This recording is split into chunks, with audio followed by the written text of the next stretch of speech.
Here's something that no one tells you about spiritual awakening. No one tells you that the further you go into this journey, your concept and idea of what God is going to change.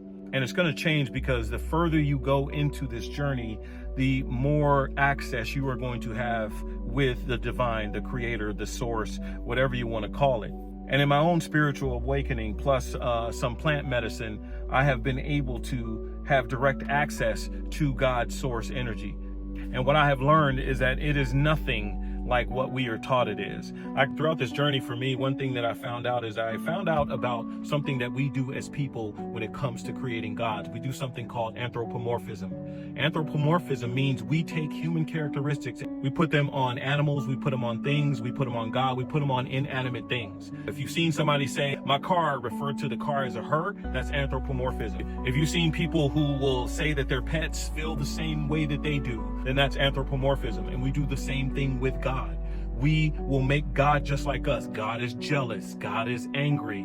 God sits there and judges. God does all of these things that man typically does. God just so conveniently happens to hate the same people that we hate. That's anthropomorphism. So when I learned about that, I was like, wow, so we literally are just creating God in our own image. That's what we do. And the more that I researched and the more that I understood, the more I came to the conclusion that God, source, universe, whatever you want to call it, cannot fit into a book. It can't fit into religion. It is too big. It is everything. It is everything that's ever been. It's everything that's going to be. It's everything that's never been, and it's everything that's never going to be. So in this awakening journey for me, it was a process of letting go of religion. It was letting go of dogma. It was letting go of what people had told me.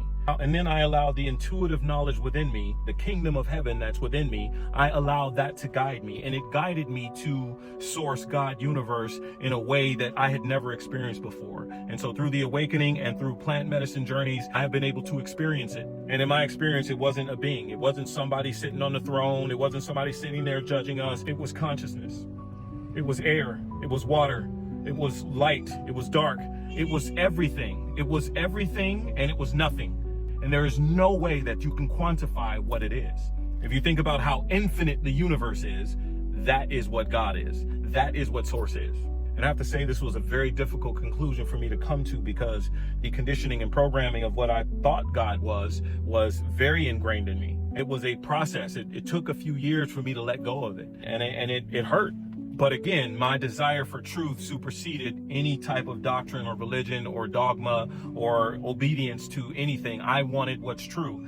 And the irony in this scenario for me is that the more I left religion, dogma, the rules of society, and the control and manipulation that man puts into religion, the more I left that, the closer I actually got to God.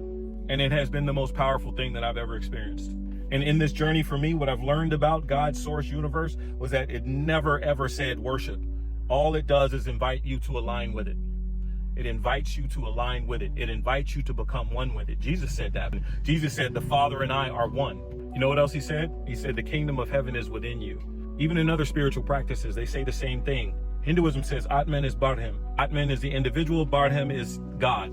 And it said it's the same thing. Even Buddhism points to the same thing. It says what you are seeking, you already are. So if you're seeking God, you're already that. Sufism says the same thing. It says Ana al-Haq. And what that means is that we dissolve into God. We become God.